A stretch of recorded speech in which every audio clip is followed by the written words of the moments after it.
akulira oludda oluvuganya gavumenti agambye nti muyi yadde tayogera naye muyi tulindidde tulabe kyekinaava e Moscova naye nga byebyo omukwano gwange ataddeko PAL FM Alexander Lukashenko abadde mu ofiisi y'obukulembeze bw'eggwanga okuva mu mwaka 1994 ayogerwako ng'omu ku bannakyemalira abasinga ddala okubeera abazibu ddala ku lukalu lwa Bulaaya.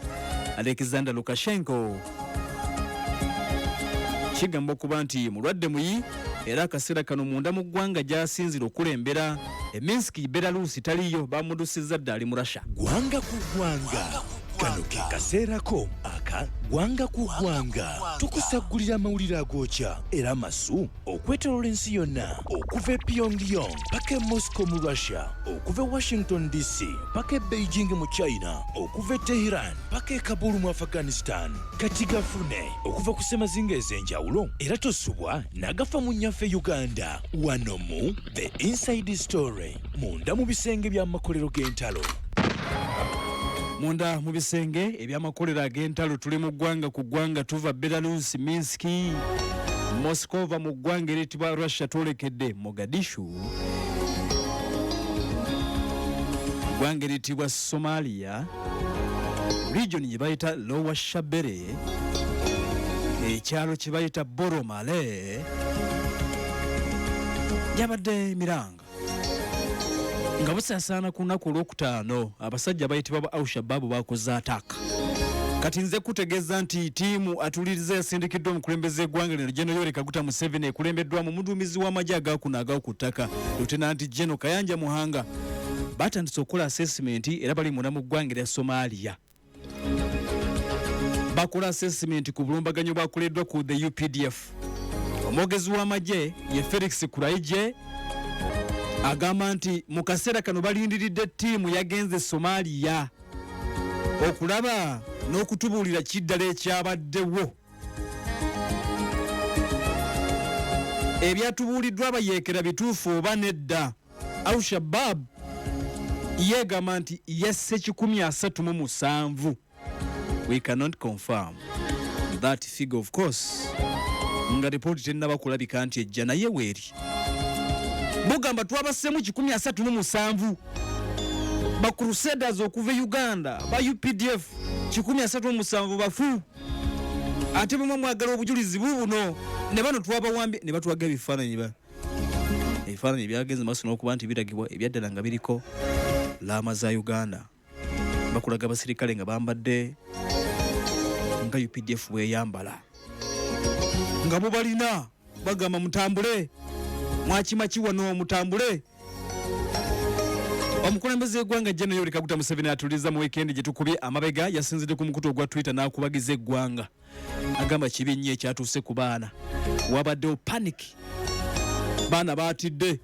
Kakati mu ebyo bitugenze maaso n'okuba ntukuŋŋaanya era n'okusinziira ku tweet yateekeddwayo omukulembeze w'eggwanga yagambye nti abasajja bwe balumbye ba Shabab babadde bangi bwazze nga bungi nga bulinga 8.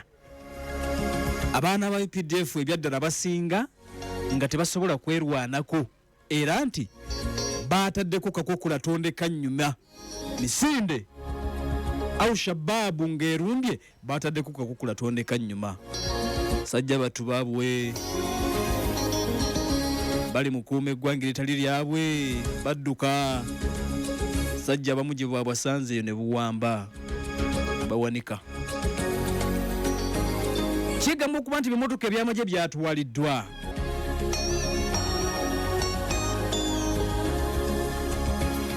Contingent yasindikiddwa gyeri bakyagenda maaso n'okuba nti beetegereza. Bwe bakubuuza nti bameka abaafudde toyinza kugamba nti bali bwe bati naye tweet ya president yakakasizza nti waliwo abaafudde kubanga yadde tetunnaba kumanya muwendo naye yasaasidde families ezaafiiriddwa basirikale. Ejeritibwa Artemis Base sajja bwajovaraninze Maga gagenda maaso n'okuba nti gava e Somalia. Omukago gwa European Union guvudde ne gufulumyawo statement bamu kubagenda maaso n'okufaaninga abaana bano abamajja makuumaddembe okuva mu African Union omuli n'aba Uganda abali mu ggwanga lya Somalia abavuddeyo ne bavumirira byansusso nnyo obulumbaganyo bwakoleddwa ku bakuumaddembe abakuuma obukuumi emirembe mu mawanga agatali gaabwe mukono gwaffe atuliriza. Naye ng'embeera bwetu bwegenda maaso n'okuba nti etambula mwaka 2015 au Shabab eyo ku mulundi ogwo yalumba mu kitundu ekiyitibwa Janale era abasirikale abawerako aba UPDF bafa newankubadde nga waliwo abawandiika ne bagamba nti abaafa baali bangi baatugamba nti bafa 19 ku mulundi ogwo. Kakati eno enkambi ku mulundi guno kigamba okuba nti ate obulumbaganyi bwabadde bw'amaanyi okusingako obwo bwakolebwa mu 2015. Tulinze tulabe ki ekigenda okuddawo, ki ekigenda okutubuulirwa. Ripooti ziraga nti baafudde abawera, ripooti ziraga nti bawambiddwa, ripooti ziraga nti n'ebyokulwanyisa byatwaliddwa.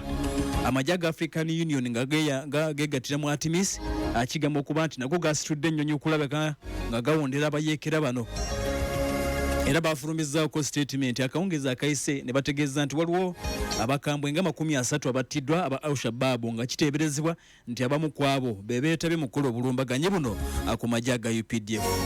Mu byonna tuwuliriza ebiriwo tulinze alipoota okuvaamu UPDF assessment egenda maaso n'okuba nti ekolebwa Lieutenant General Kanja Muhanga yadumira amajja g'okuttaka omukulu yamusindise ddali Somalia naffe tuluyirindiridde tunaaba tubikufuuwa nga tubitegedde. Gwanga ku gwanga kano ke kaseerako aka gwanga ku gwanga tukusaggulira amawulire agookya era masu okwetooloola ensi yonna okuva e Pyongyang paka e Moscow mu Russia, okuva e Washington DC paka e Beijing mu China, okuva e Tehran paka e Kabul mu Afghanistan. Kati gafune okuva ku ssemazinga ez'enjawulo era tosubwa n'agafa mu nnyaffe Uganda wano mu The